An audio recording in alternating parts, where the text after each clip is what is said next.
This is WWE superstar Drew McIntyre, and you're listening to the WWE Podcast. The champ is the one that everybody wants, me. It's going to WrestleMania. Claymore! Austin 316 says I just whipped your ass. This is my iron. You're going to acknowledge me. Hey everybody, welcome to the Week in Review. I have Chrissy back with me. You guys remember her from a few weeks back, prior to all this insanity that we are now going through. And that insanity, do I even need to tell you, is Cody, Roman, Rock. The debate rages on social media. It is a toxic one and an exhausting one at best. If you want to engage in it, it's right there for the taking. And we're going to dive into that in just a minute with Chrissy, as you guys know, and got some great feedback with her from the last few weeks. So, Chrissy, welcome back to the show. Great to have you here. And are you staying sane during all of this civil war with wrestling fans right now? No, I'm trying to. And I'll be 100% honest. After Friday's episode of SmackDown, my brain was just like, what is happening? What is going on?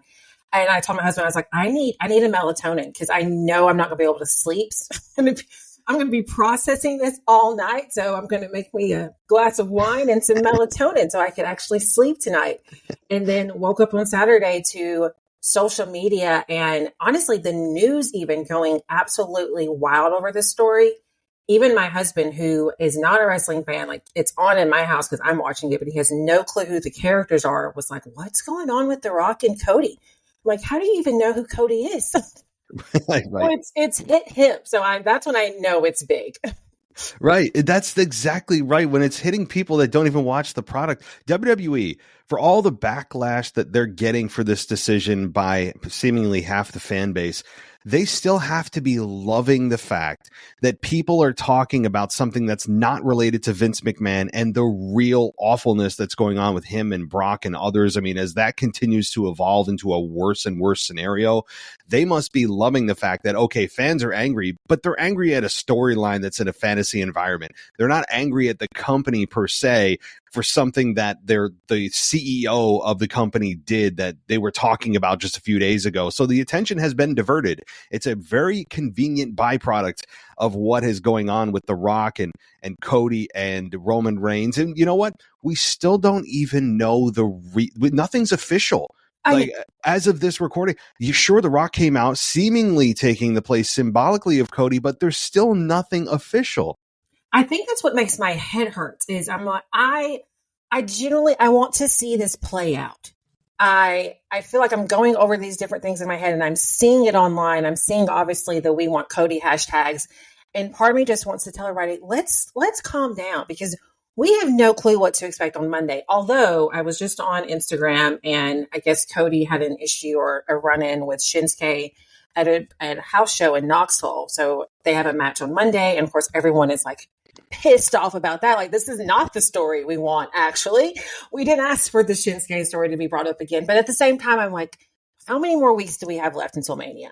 There is so much story still to happen. And I think even The Rock had made a post, something similar to that nature of the story still needs to be laid out.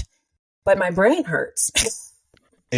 Already. I'm already exhausted and nothing's even been put pen to paper yet as far as we know. WrestleMania is 2 months away. That's 8 weeks that we have. That's a lot of television time. If you do the math quickly, that's like, what, 8 times 3 hours of Raw? That's 24 hours of Raw that we have to go. That's just Raw. That's not including SmackDown right. Or the Elimination Chamber. So we have a lot of story to unfold. And I will say, coming from someone who, I am a huge Rock fan. Literally, my child dresses up like The Rock every year for Halloween.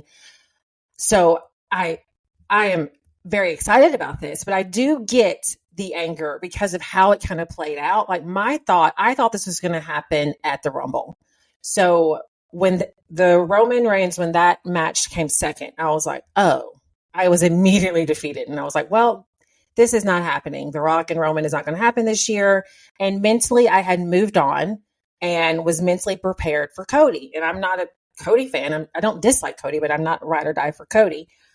But I can see why people are pissed. I feel like I don't know. I feel like WWE maybe handled this. If they would have handled this at the Rumble, I don't think this would have been so aggressive and people would have been so upset.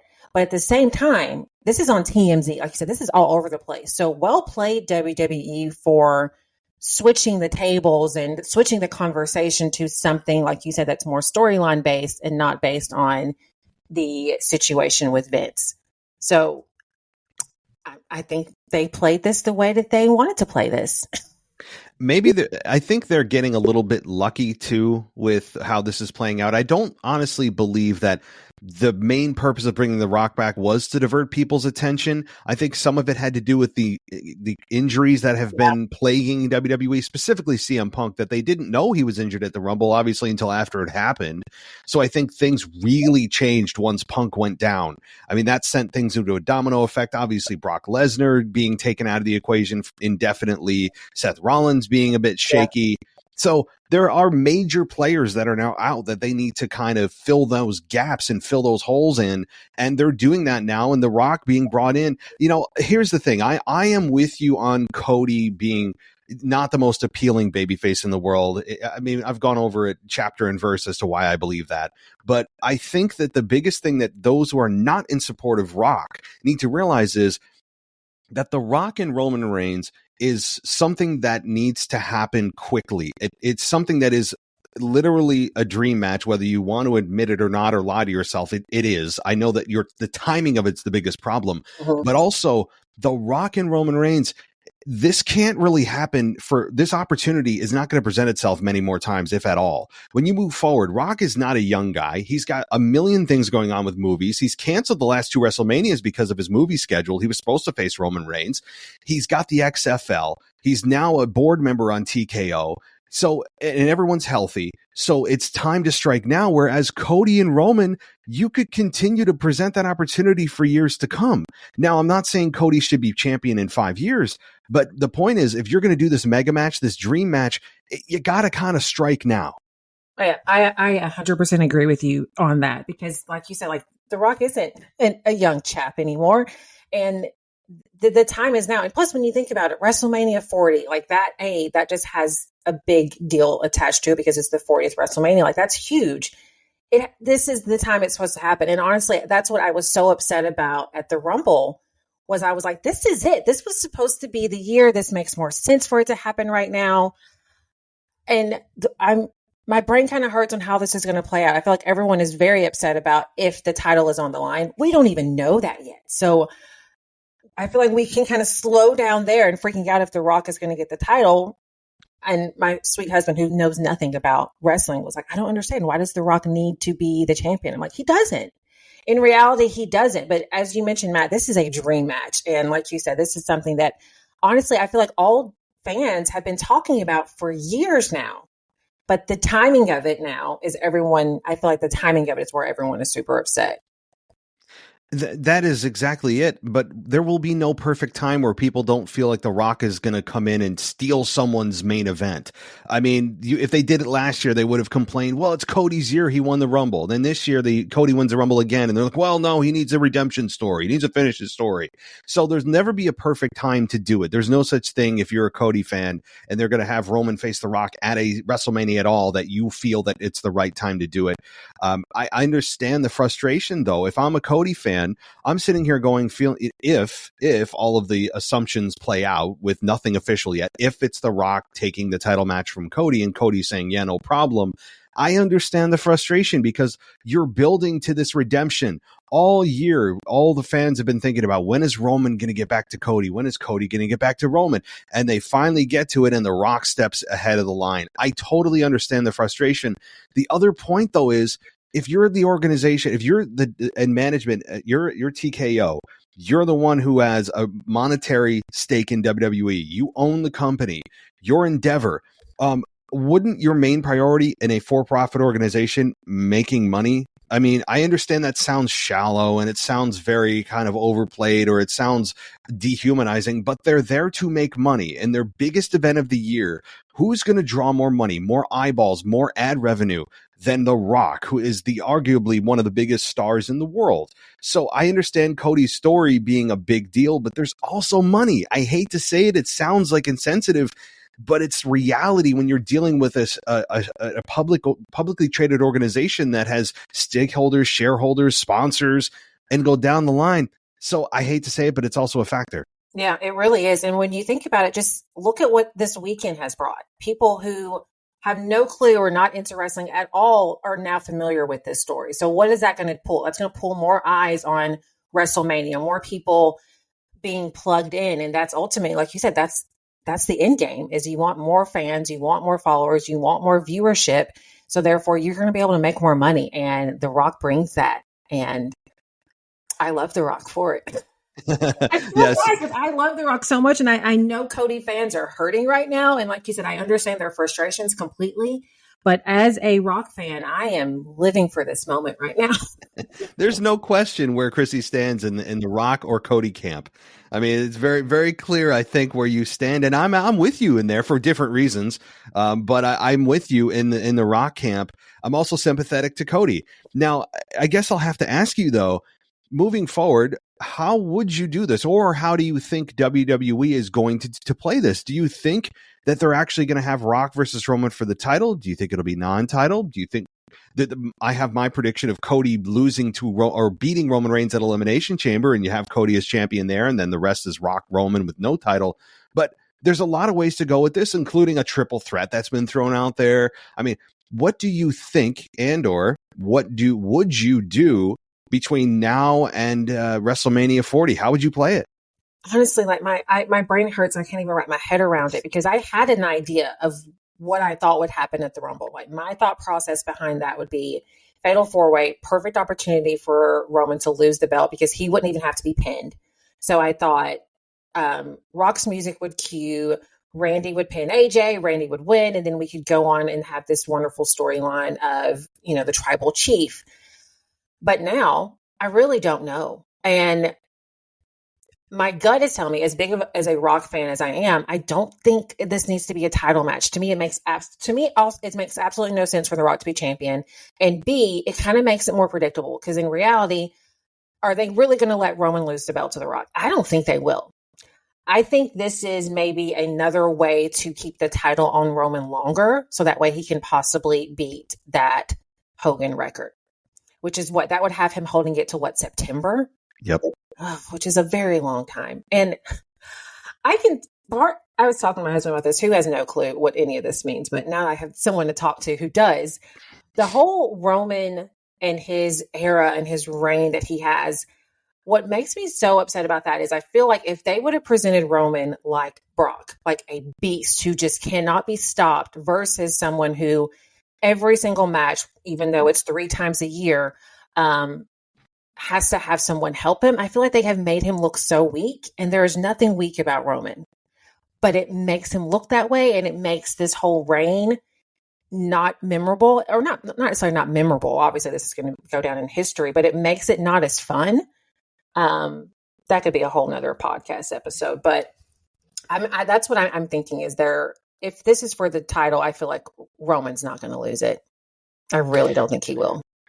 That's the other thing. I'm glad you brought that up too, is that all of us seem to be, whatever camp you're in, we're overlooking the fact that Roman Reigns could very well walk through WrestleMania, Elimination Chamber and WrestleMania 40 and walk past it as champion. And Cody and or The Rock and or whoever else steps up is going to be beaten in the same formulaic way that they have been defeated over the last year and a half, 2 years.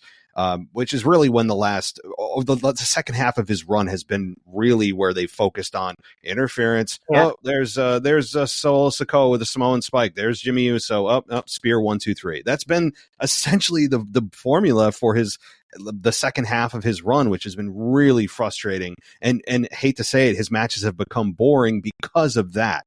And I hate to say that because he's improved so much. But yeah, this is one that I think will go down in the record books, but I think all of us are looking at this and saying, well, Roman will probably drop it, but wait a minute. What if he doesn't? What if no matter who is facing him at WrestleMania, triple threat, one-on-one, Cody, Rock, Rollins, who the hell knows? They just plow through, and then you don't see him till SummerSlam, and then he's going to September as champion. I will say this though. If Roman Reigns walks out of WrestleMania 40 as champion, he is going to beat Hulk Hogan's record for sure. I mean, I can say that pretty confidently. Yeah, I 100% agree. So, I mean, this whole thing, I will say too, on a separate kind of human level, it has brought out some of the worst in people. I mean, because you go on social media, and social media, it just generally is a toxic place to be, but you're seeing the worst versions of people where you can't even talk about it right now. And it speaks to a different, or really a larger issue, I think, with the culture. I'm not trying to veer off wrestling, but anytime there's a controversial topic or semi-controversial topic, whether it's obviously politics and religion, you're going to get it, scorched earth. But when even with wrestling now, something that in the grand scheme of our lives really isn't that big of a deal, people attack personally now. They don't even try to debate you on the actual issues. They just try to attack you personally and discredit you instead of having the intelligence to debate with you. And I think that speaks to a larger issue culturally. So anybody that dares to go on social media right now, just be prepared that it's not going to probably even be about wrestling. It's going to be about your account or how many followers you have or some kind of personal thing they can try to dig up on you, it's sad, really. I know. And honestly, I was a little anxious about this episode because, I'm very much Team Rock here. And I was like, oh gosh, everyone's going to hate me. No, I'd say only half. I mean, only half. Yeah. Mm-hmm. Mm. I'm a nice person. I'm a good human.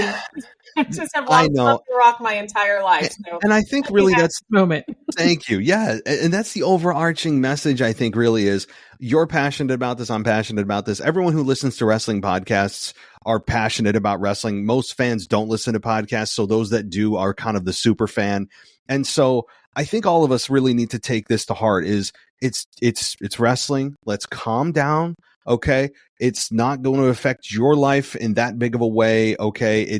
You may feel sympathy for Cody if this doesn't work out for him, or you're angry maybe that he's not in the main event if that plays out. But again, guys, this is wrestling. Okay. I love wrestling. You love wrestling. Those that listen love wrestling. But I think we need to take a step back and just reanalyze things and put things into perspective. Okay. Because it's seemingly getting out of hand on social media. So 100%. Do you think that this will kind of turn Cody into kind of like with Daniel Bryan with the Yeah movement, where it's the good guy, the hero? I've seen so many posts about people calling Cody Rhodes their hero. Do you think that is kind of where this will eventually take it? Yeah, I think, well, no pun intended. Yeah, yes movement, whatever. I mean, there's a yeah movement and a yes movement. So there's Daniel Bryan and LA Knight. But so here's one thing before I get to that related to this, though, is the whole social media thing that I talked about. Those that are in the Cody camp are pointing to the number of dislikes that WWE's video clip of SmackDown with The Rock coming out. They're pointing to that as evidence of, see, they need to just change everything. And it's like, okay, well, if WWE did that, number one, that would set an awful precedent that you can just click a dislike button and WWE goes, oh, okay, let's change things. And so they're just going to change their main event because a whole bunch of random people click a button on social media. I mean, like, is that the metric we're using to change the whole thing? So it's a very kind of weak argument, I have to say. And it also is kind of, I think, a social contagion where people see something and they want to be a part of it. So they just pile on, even though they don't really care. They just want to add to it to see what WWE does. So I think there's some of that going on. But this yes movement, yeah movement, whatever it is, LA Knight or Daniel Bryan equivalent, I mean, we'll see, because people's attention spans these days are also super small and they'll just move on to the next thing. So either WWE is looking at this as, let's weather the storm, let's let people get it out of their system, and they'll be on to something else in like 2 minutes. And that's very possible. We have no attention span today. So I think that's very possible, but I am very interested to see what the response is on camera tomorrow night on Monday Night Raw. They have to address it, even if it's in an indirect way. Yeah, they're going to. And I think I feel like The Rock may even address it at some point. He's somewhat addressing it on his social media.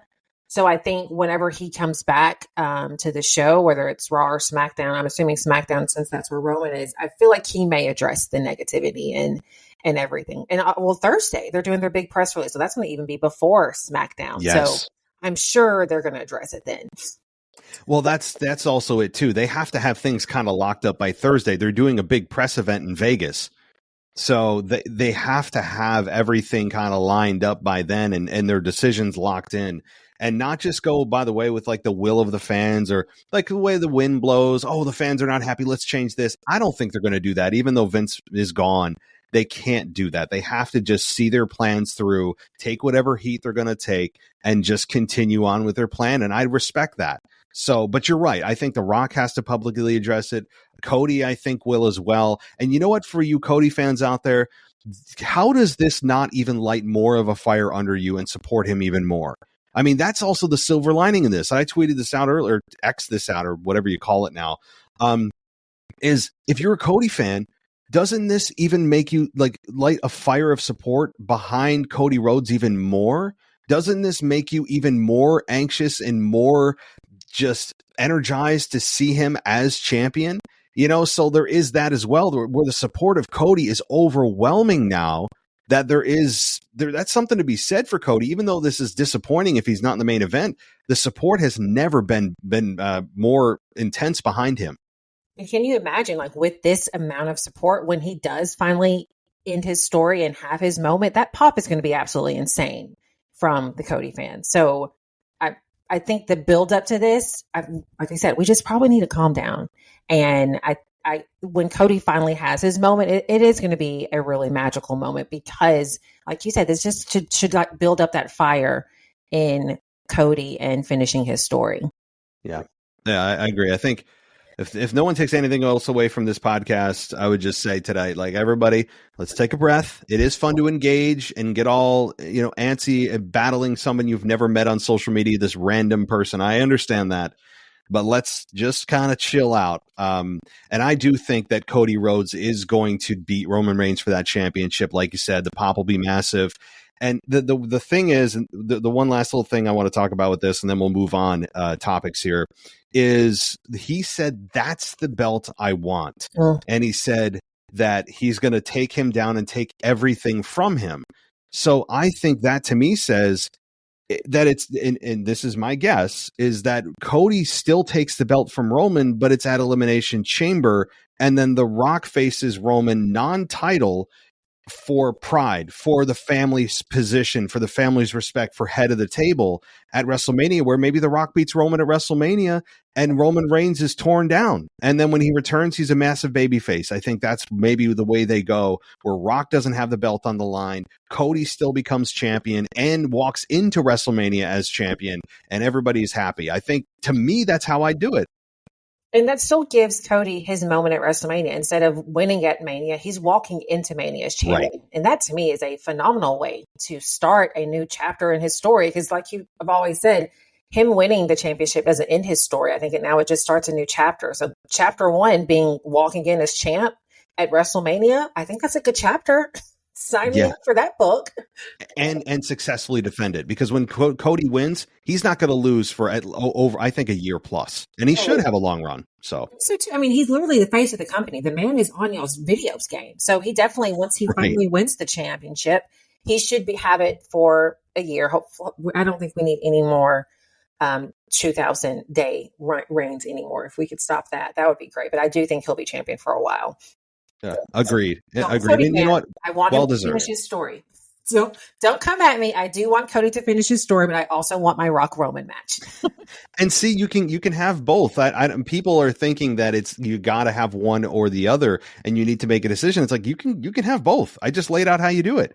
So, all right. Well, let's move on. We'll change topics here after 20 plus minutes on Cody, Roman, Rock, but it's a topic that is just on fire right now. So from one Royal Rumble winner to another, Bayley this week, we finally get the turn that all of us have been waiting for like, I think since we saw them debut at SummerSlam, I mean, like a year and a half, 2 years, whatever it was, 2 years ago, we finally get that moment where Bayley is not only a babyface, which has been a long time coming, but she gets an awesome pop from the crowd.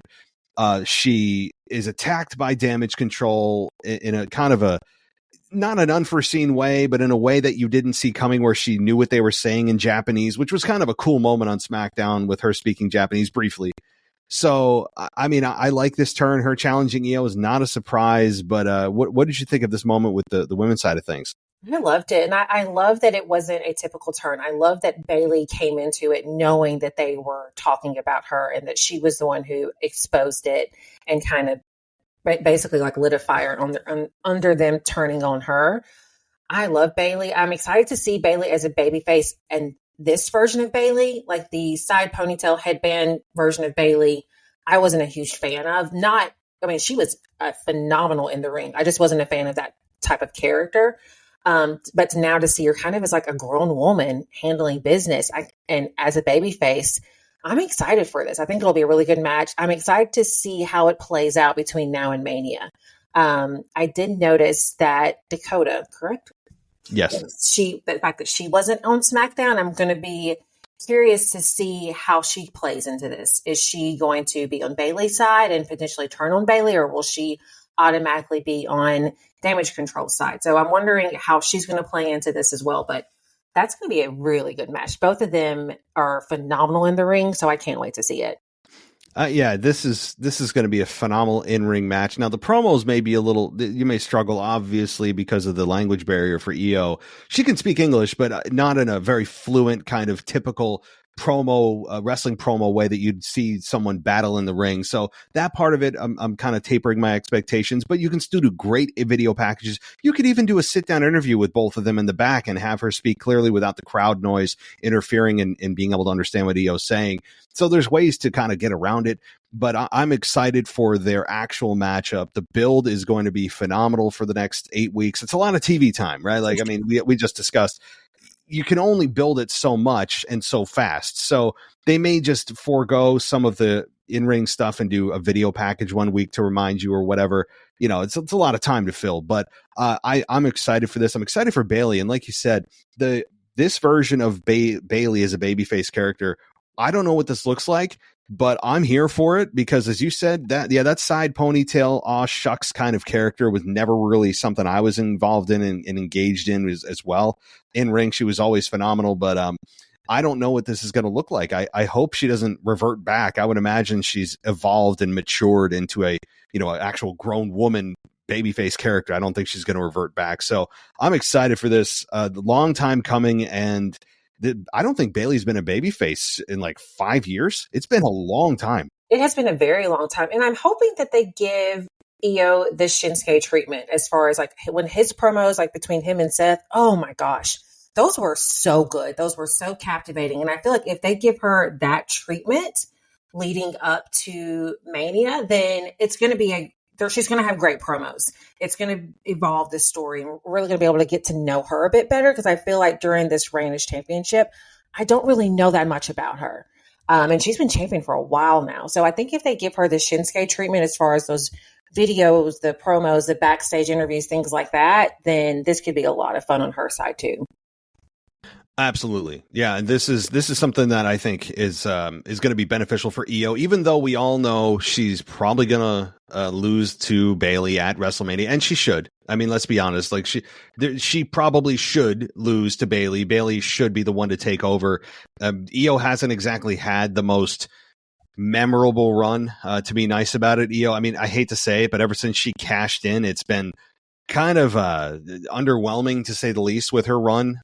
It's not been the worst run of all time. I mean, I've seen worse, but Io as champion has been kind of on the back burner, and not a lot of people have been talking about her run. It's been more about when is Bayley going to turn rather than actually talking about the champion. So I feel for Io, but she can make a really good name for herself and make this match memorable, make this build memorable. So, well, I want to move on from one SmackDown women's segment to another, and that's Tiffany Stratton coming in, and she faces Michin. So what did you think about this? So I don't watch NXT, and it's not because I don't want to, it's just a matter of time. So I'm not super familiar with her other than I think she had that brief feud with Becky. And when I was at the show in Memphis for Raw a few months ago, she was there, made an appearance. So that's the extent of what I know about her. But I like her. And it may be because I am very girly. I like pink. I like glam. Give it to me all. So I resonate with her and her pink. I'm like, who is this queen? I love it. And she's really good. Like, she is fun to watch. She is athletic as hell. She looks great. I am here for Tiffany, and I do love a good heel, and I feel like she kind of gives us that queen heel that we're going to be missing with Charlotte. Even though when Charlotte left, she was a baby face. I have a hard time thinking of Charlotte as a baby face. But I feel like she's going to give us that, what we are going to miss with not having Charlotte around, that athleticism, that star-like quality, how beautiful and how strong she is.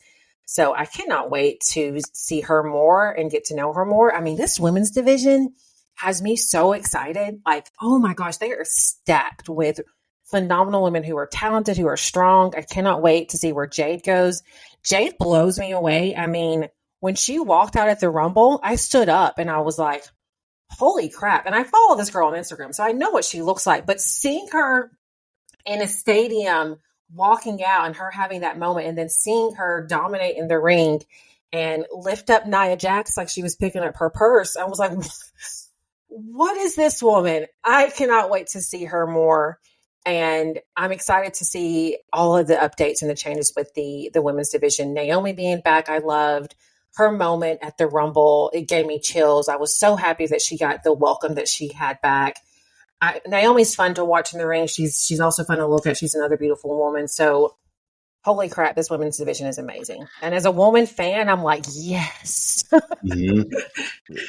Yeah, that moment with Naomi coming back, while it was rumored and a lot of people did expect it, it was still cool to see and hear the reaction for her with her coming back. And you could see the emotion on her face. I remember watching her, and you can see when they switch from wrestling character to real human being. Yeah. And you saw that kind of shift with the welcome back chants, and she got emotional. And I was talking about moments. That was a moment with Naomi, and I was excited to see her back, and we'll see how she kind of fits into this stacked roster. Jade Cargill obviously is the one that everyone's talking about, because I mean, her physique is like it's otherworldly. She's obviously a very attractive woman on top of it. That doesn't hurt. And she performs well in the ring. I mean, we don't know, if you haven't watched AEW, which I haven't really watched much of it at all. We don't know yet as WWE fans exactly what she's capable of inside the ring, other than we know she's ultra strong. And that moment with her eliminating Nia Jax is something that we'll remember for a while.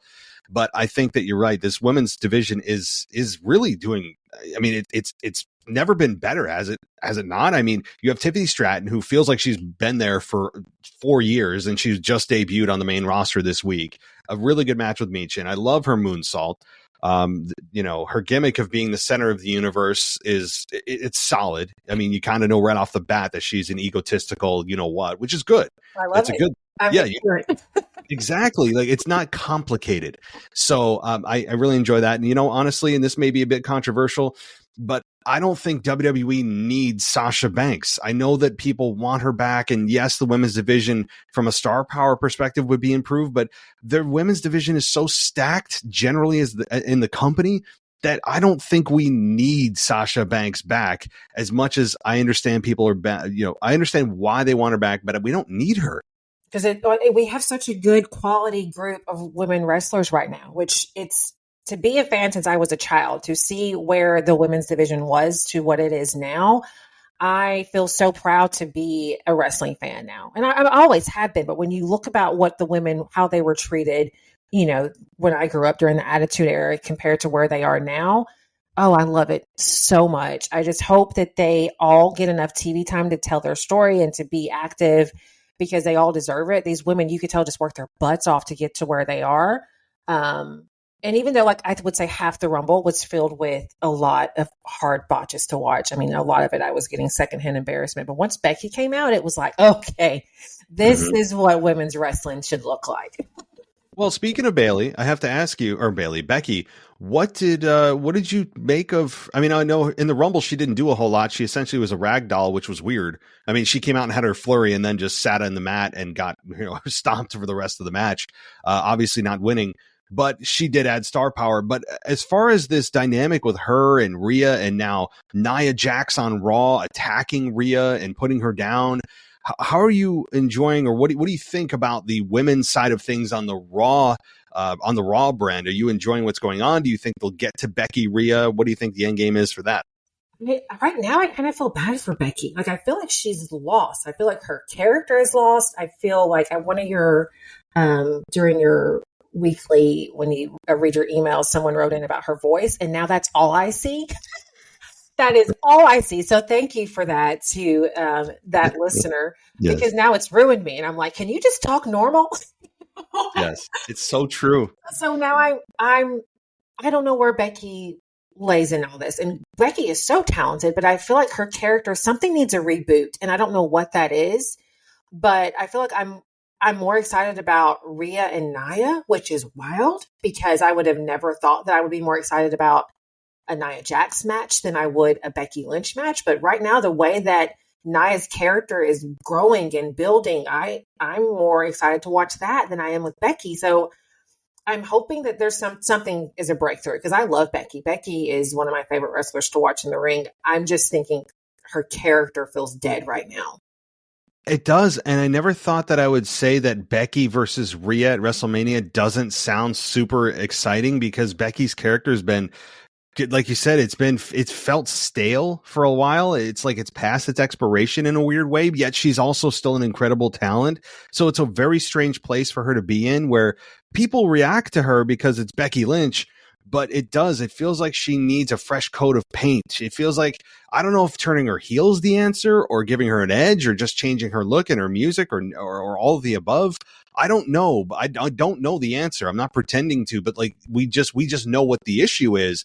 We just don't know what the solution is. So yeah, it does. It feels like she just needs a kick in the backside.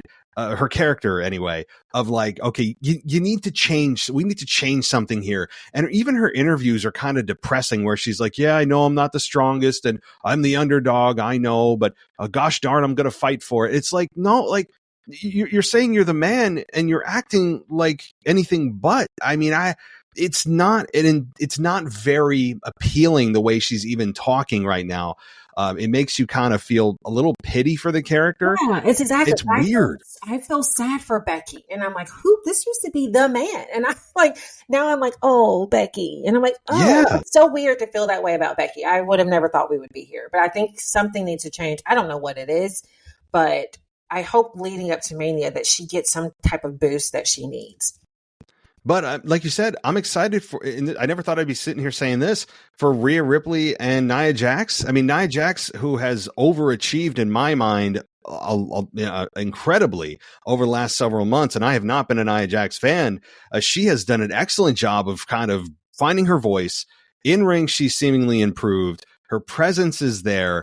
I'm not saying induct her into the Hall of Fame right now, but I'm saying like she's improved a lot, and she's made her character a lot more interesting than I ever thought it could be. And while there's no chance Rhea Ripley's losing at Chamber, it's still a fun match that we're going to be able to watch and see a moment or two where, oh my God, Nia could win. Yeah, and I can't wait to see Rhea in her home country. Like, man, would be absolutely insane. I can't wait to see that. Oh yeah, I mean, they could put anybody against Rhea. There's no chance. They shouldn't even bother trying to keep her heel in that match. Yeah. I mean, there's no chance. And I don't know if keep her heel now they're struggling with, because I mean, every time she comes out, everyone goes crazy in a good way. And even when we saw her live, she came out. I'm not 100% sure if she came out with Dom. I may be making that up. But as soon as Dom came out, of course, everyone booed.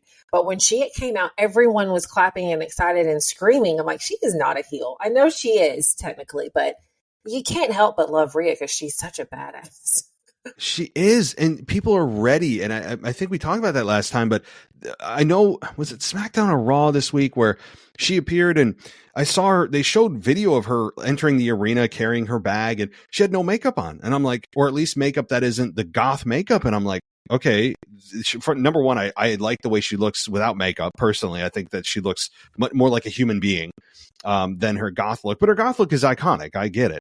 So, but seeing her just look different, her hair is growing out a little bit. She's, kind of lessening on that goth makeup. I saw him like, okay, yeah, this is, I'm on board. I don't know. It's just a small thing, but I took note of it. Yeah. I think she does her house shows without all that makeup. I've seen like pictures and video of her from house shows, and she does not have that full goth look.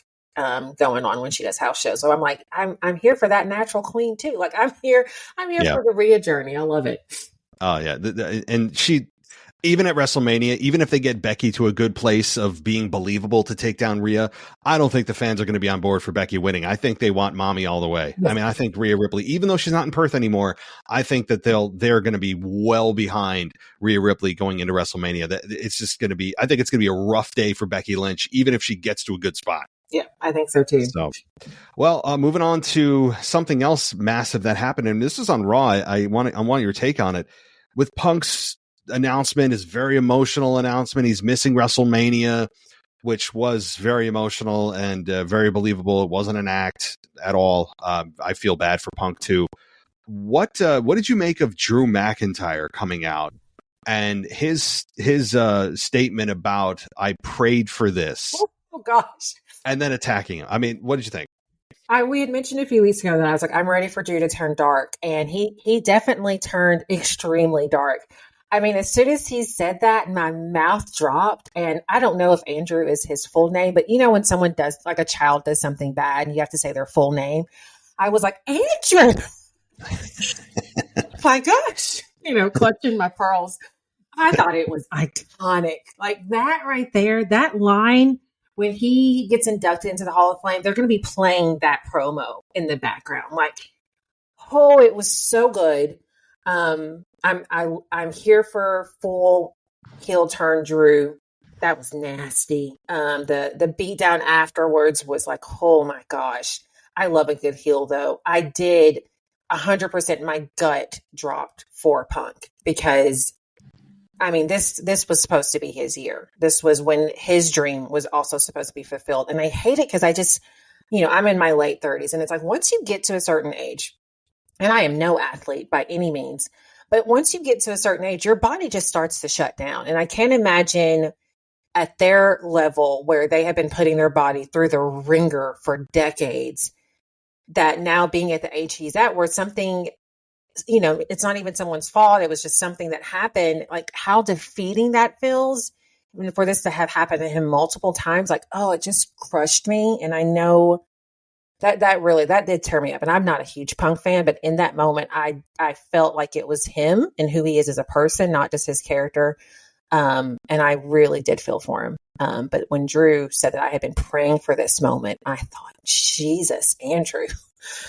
Well, you talk about a career defining moment for Drew. I mean, that moment when he said that, I said to myself, this is the Drew, not only the Drew we've been waiting for, but the Drew that I think is going to take him to Hall of Fame status. I mean, I really believed it was that big of a symbolic turn for him. The way he delivered it felt very genuine. I think there's a part of him that actually felt that way. That's how convincing it was for me. It literally, I was like, yeah, you really mean this? Huh? Yeah.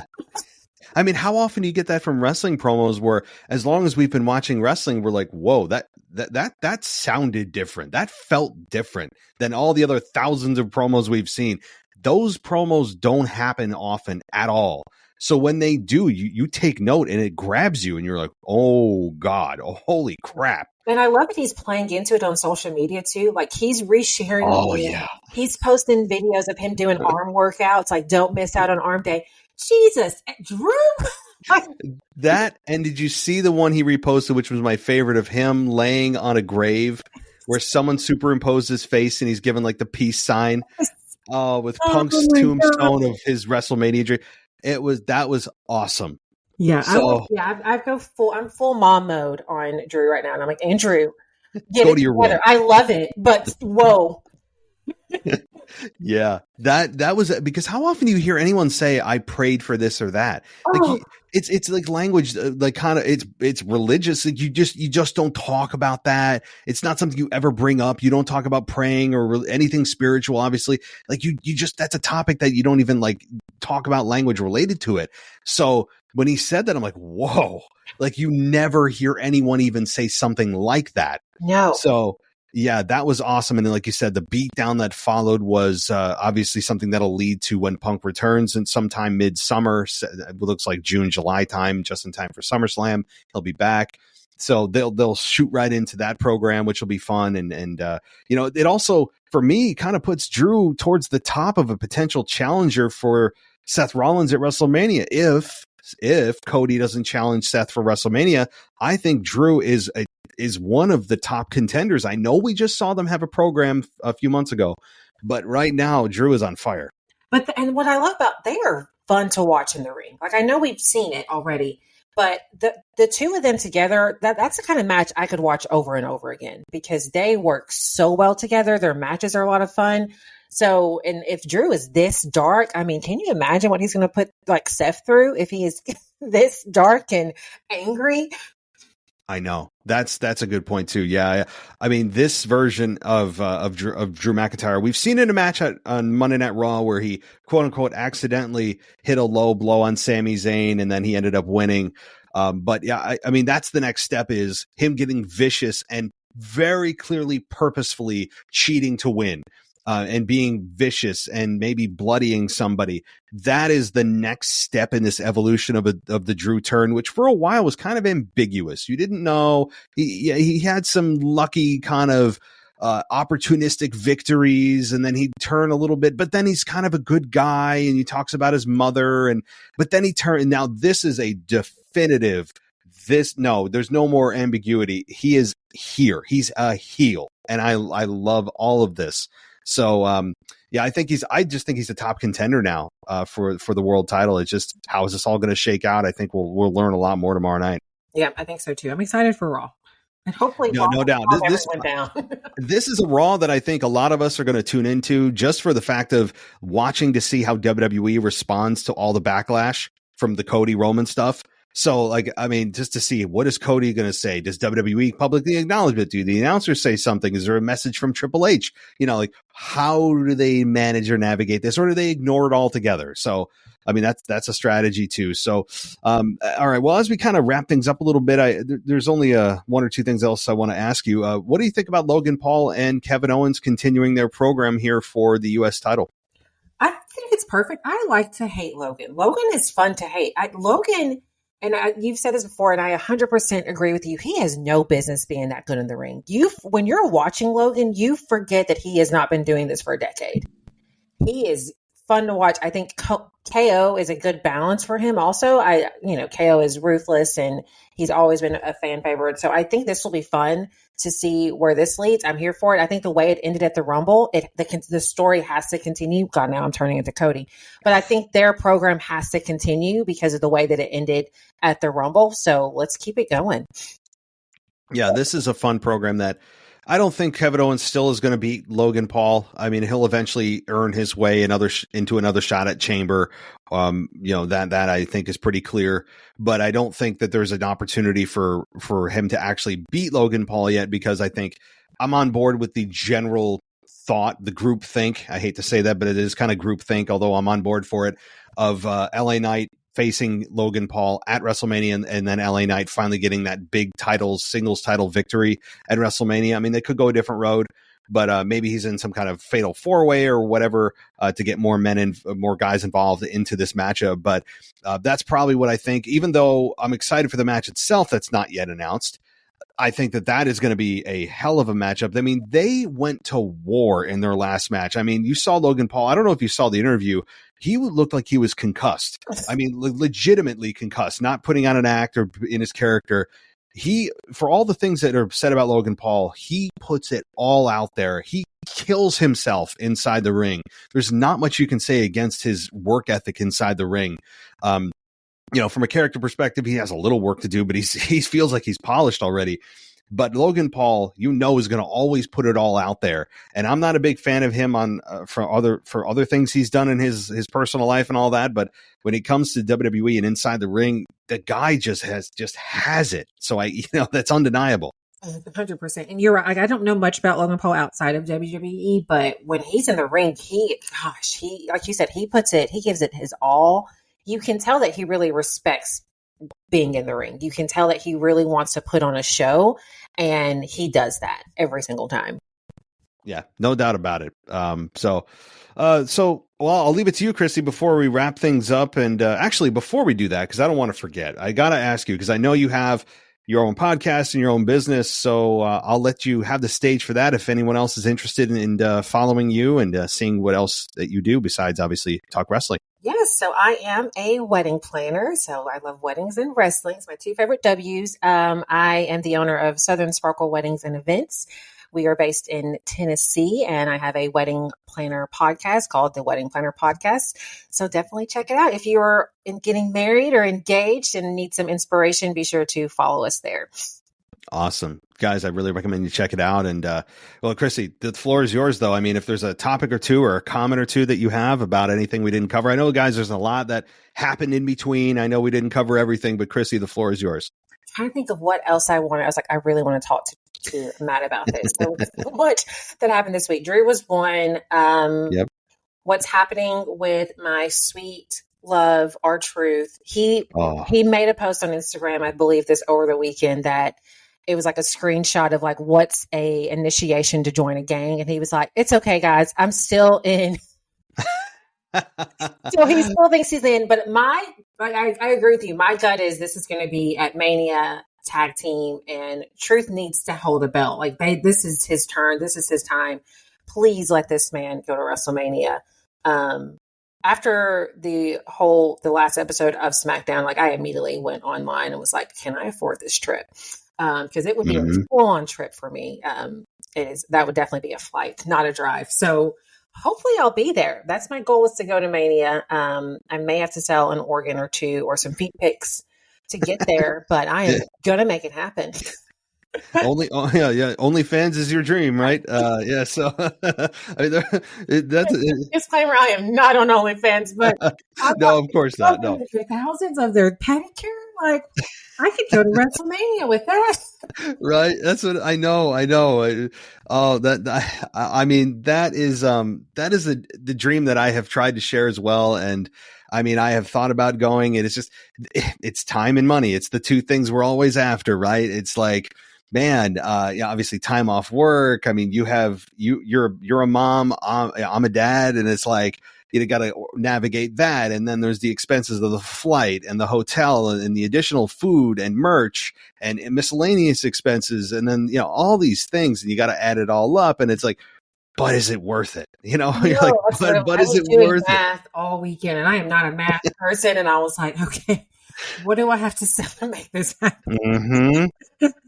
I'm with you. There was a moment, and I still am not a total no, that I'm like, yeah, but I'm in Albany, and it's like, it's not that far for me. I don't know. So we'll see. I might crunch some numbers as well with you, but yeah. So, well, awesome. I mean, I'm so glad that you were able to come back, and I'm glad that you're able to share your thoughts with me as we get into this even crazier WrestleMania season. I mean, think about what's happened over the last 2 weeks between the injuries, the lawsuits, The Rock coming back and being head of TKO, or on the board of TKO, and the firings that have happened with Kevin Patrick. And it's just been absolutely wild over the last 2 weeks of wrestling. And, this is what is really fun about being a fan, though, is the passion that we all share for wrestling. And so I don't know if you have any final thoughts or comments before we wrap up. Yeah, I mean, what a time to be a wrestling fan. Like, the roster is stacked. We have so much amazing talent. We have so much amazing star power. It's what a time to be a wrestling fan. Let's all just practice being kind wrestling fans to one another on social media. Yeah, that's a good lesson for all, but I think not all will take that advice, and it'll fall on deaf ears, unfortunately. But I would agree. Yeah, let's all just take some perspective. It's just wrestling. It's just somebody's opinion. It's not going to kill you. Debate all you want, but it's the other stuff that I think we can kind of stop. But all right, well, Chrissy, thank you so much for joining me. It's been a blast as always, and I'm sure you and your son are going to enjoy the next 8 weeks of The Rock, whatever he does at WrestleMania 40. So I'm excited for both of you. I am too. Thanks, man. All right. Have a good night. You too. Thanks for listening to the WWE Podcast. Don't forget to subscribe on your favorite podcast app so you don't miss a show, or head to WWEpodcast.com. And for all of these shows ad-free, head over to patreon.com/WWE Podcast. Until then, we'll see you next time.